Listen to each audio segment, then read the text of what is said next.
Well, KeaNewZealand started back about 2001, and it was all about recognising the fact that we had the best numbers in the OECD for at least something, and that's numbers of expats per capita, but more particularly the highly skilled expats per capita.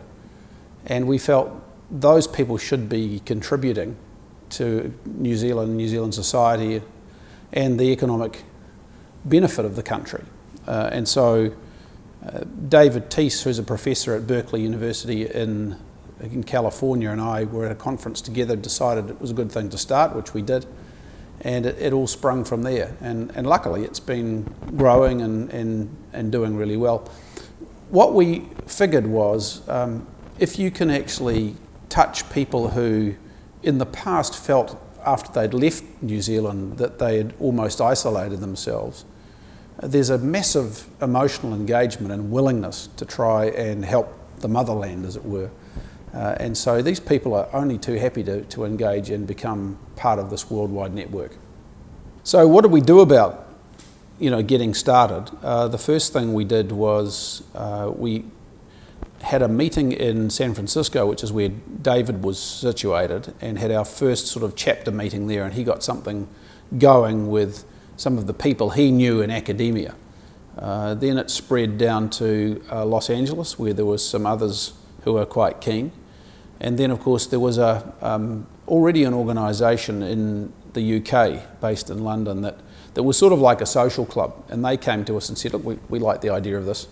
We'd like to do more than just have cocktail parties, so how about we join, which they did.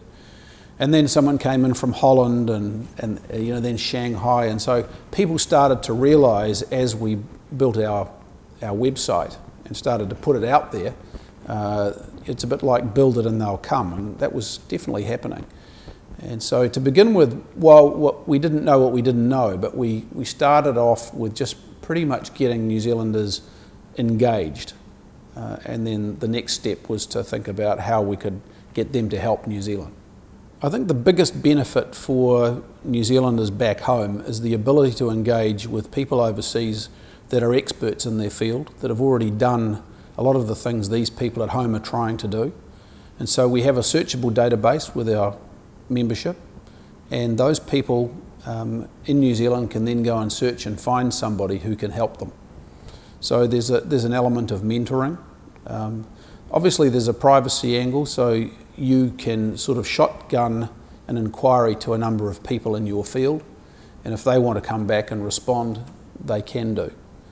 We've also been trying, along with some other people, to come up with a vision for New Zealand, and so we've been having a series of conferences, meetings, etc., both back home, utilising the world-class New Zealand network and New Zealand Trade and Enterprise. And we had a seminar last week in New York. We'll have another one here in London in a few months' time. And it's all about how we get New Zealanders, wherever they live, to actually believe in what we are as a country, where we're going, where we need to go, and then to give politicians and other leaders back home the confidence to actually put the building blocks in place to make sure that in 25 years we do look like what we believe we should. Well, there are massive benefits in having such a network.